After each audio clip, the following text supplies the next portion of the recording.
Já imaginou um índice que consegue avaliar o desenvolvimento econômico dos municípios a partir de vários fatores? Pois é esse o objetivo do ISDEL, Índice Sebrae de Desenvolvimento Econômico Local. Desenvolvido pelo Sebrae, traz um raio-x do empreendedorismo, da economia, da indústria, dos serviços, de tudo que faz parte do desenvolvimento econômico. Economia e agora eu recebo aqui o Felipe Brandão, gerente da Unidade de Inteligência do Sebrae Minas. Felipe, seja muito bem-vindo aqui pela primeira vez no Economia Agora, satisfação. Muito obrigado, sim, é um prazer estar aqui com você e obrigado aí pelo espaço para a gente poder falar um pouco sobre esse assunto que é tão importante para a gente. Pois é, e esse ISDEL, quando você vê o índice, né, e tudo mais, eu quero muito entender, a partir dessa abordagem, né, existe o desenvolvimento econômico local, que é a abordagem. Então, é a abordagem do que está acontecendo. E esse índice que a gente está falando é a métrica, ou seja, você está fazendo a métrica do que a gente vive no dia a dia, no cotidiano, não é isso? É isso. Então, as pessoas sempre se preocupam muito mais com o índice do que com o processo que está por trás dele. Então, a gente precisa lembrar que os índices econômicos que a gente usa, como o PIB ou como o IDH, foram desenvolvidos para um propósito específico. O PIB foi desenvolvido logo depois da grande recessão dos Estados Unidos, porque o país precisava saber o quanto que ele produzia de riqueza. Só que depois ele não se torna o suficiente, porque o mundo descobriu que desenvolvimento é mais do que só produção de riqueza. Então aí surgiu o IDH, que trazia dimensões de educação, de longevidade e de renda.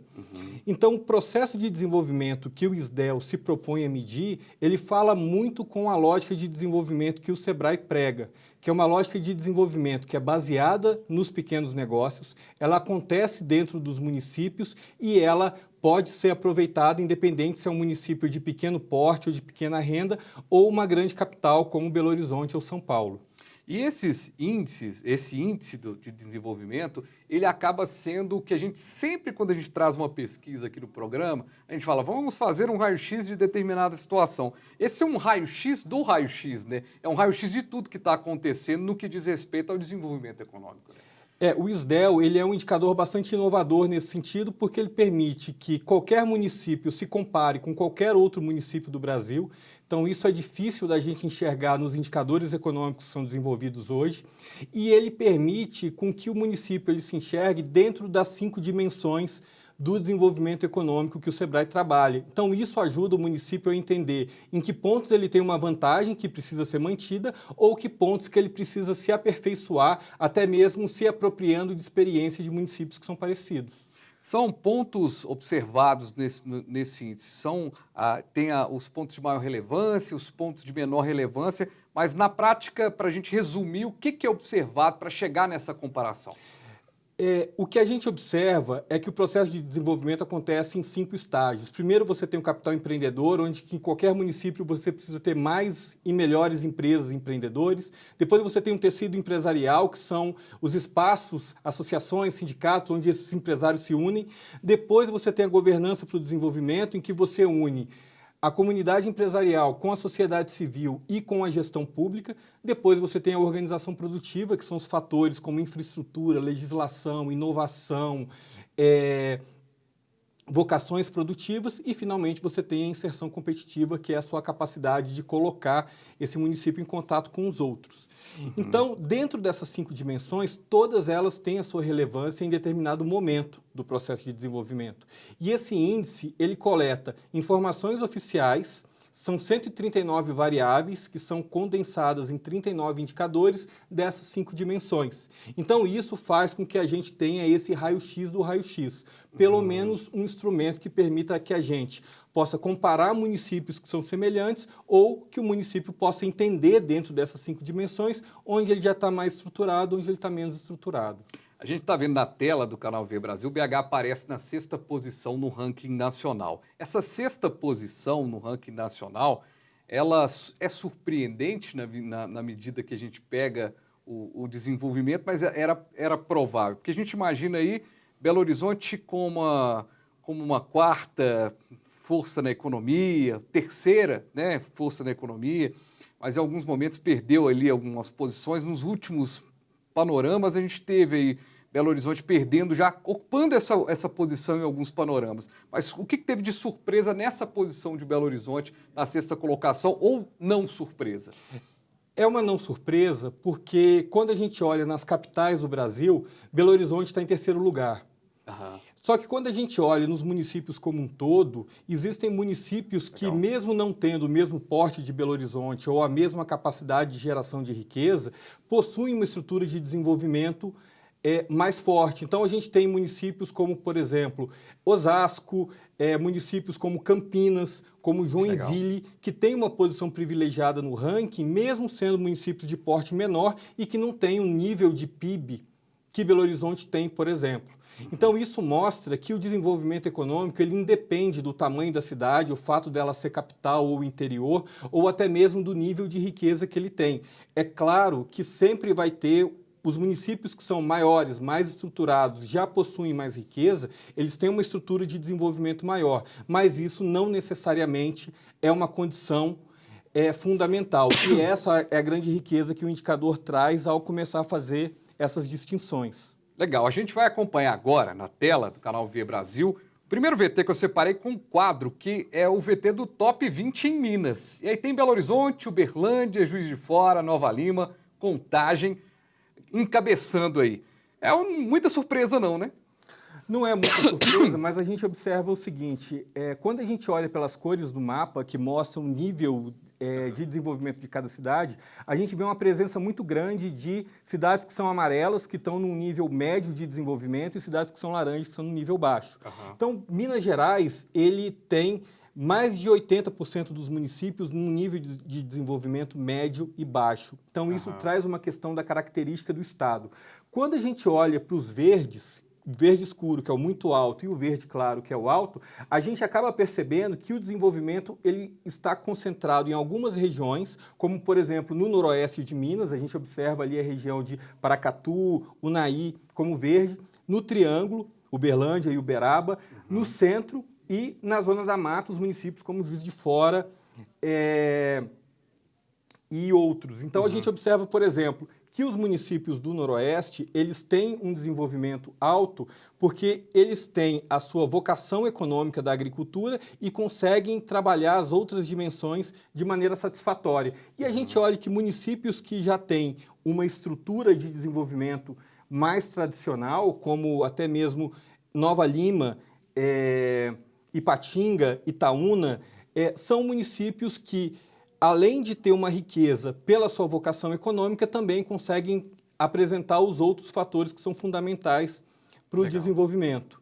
Agostinho, coloca essa mesma imagem novamente, o nosso diretor aqui vai colocar a imagem novamente do mapa, que eu quero fazer uma comparação aqui para falar com o Felipe. Aqui, Belo Horizonte está ali com aquele índice. O detalhe que chama a atenção é que o índice de Belo Horizonte não está tão à frente de Uberlândia, né? A gente observa, né? E de Juiz de Fora também.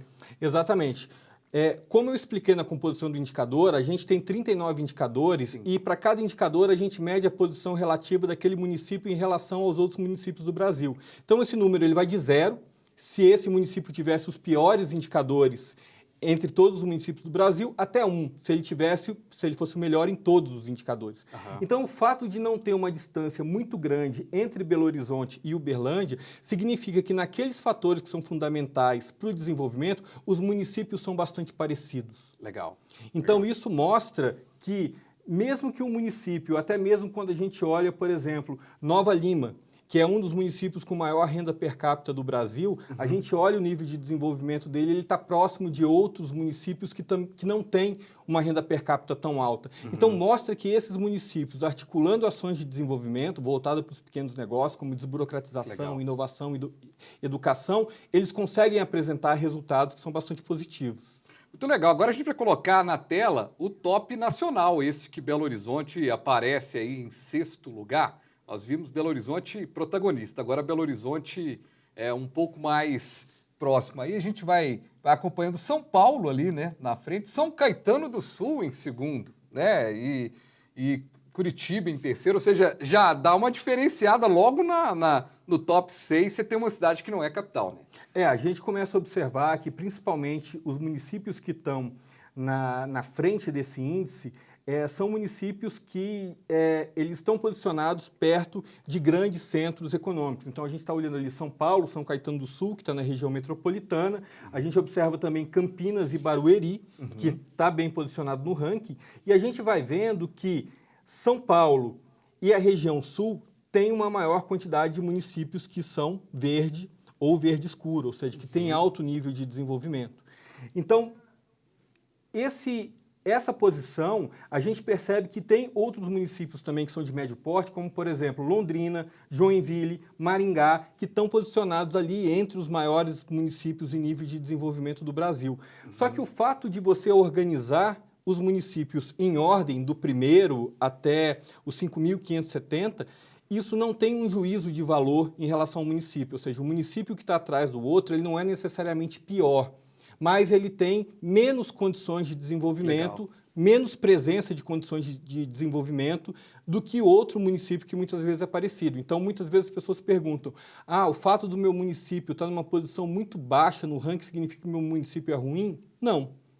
Não existe município ruim nem município bom. O indicador ele não se presta a fazer esse tipo de avaliação, mas de apontar onde existem oportunidades para ser trabalhada, para ser preservada, e com isso a gente consiga ter uma discussão do desenvolvimento no Brasil e em Minas Gerais que seja mais equânime, que seja mais bem distribuída e que seja acessível a todos aqueles atores que estão envolvidos no processo de desenvolvimento, independente se é um gestor público, se é um empresário, se é um empreendedor ou um jovem que está querendo mudar a realidade do seu território. Então, essa iniciativa do Sebrae, ela ajuda nesse diálogo na medida que ele cria uma visão comum para todo mundo que quer discutir o desenvolvimento.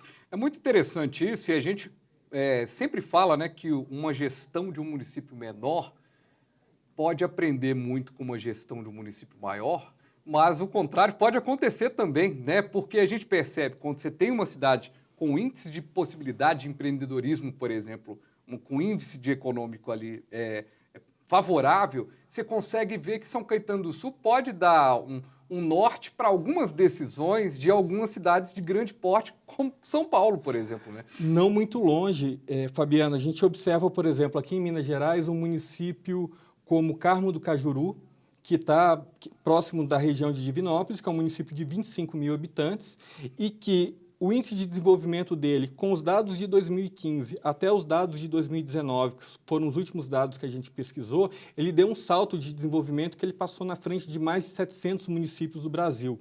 Legal. E o que esse município fez? Esse município ele trabalhou leis de desburocratização de empresas, trabalhou a questão do turismo, que é forte. Lá já existia uma vocação de produção de imóveis, então essa vocação econômica foi estruturada em termos de trazer novas associações, de se investir em design e produtividade desses móveis, e além disso, é um município que, pelas questões educacionais, começou a atrair investimentos. Então, pela posição dela, começou a atrair empresas grandes, como, por exemplo, indústrias farmacêuticas que foram para a região. Então, isso somado com o que existe em termos de universidades, centros de estudo próximo do território, faz com que você fixe uma riqueza ali. Então, a gente vê que um município como Carmo do Cajuru, que é um município pequeno, de 25 mil habitantes, seja citado, inclusive, internacionalmente pela ONU, num projeto de cidades inteligentes, onde um consórcio de municípios investiu em iluminação de LED, em comunicação de banda larga. Então, mesmo um município pequeno, trabalhando os fatores que estão ali dentro do território, ele pode fazer diferença. Muito legal. Estamos conversando aqui com o Felipe Brandão, gerente da Unidade de Inteligência do Sebrae Minas. A gente vai para o intervalo, Felipe. Na volta, eu quero, inclusive, mostrar aqui num quadro também as faixas de desenvolvimento econômico que vão ajudar ainda mais o nosso telespectador, a nossa telespectadora, entenderem o que está acontecendo nesse cenário e também entender se a gente pode diminuir ainda mais esse índice e fazer uma análise por bairro, por exemplo, de uma cidade como Belo Horizonte. Será que é possível? A gente vai saber no segundo bloco. A gente volta rapidinho aqui com o nosso Economia. E agora?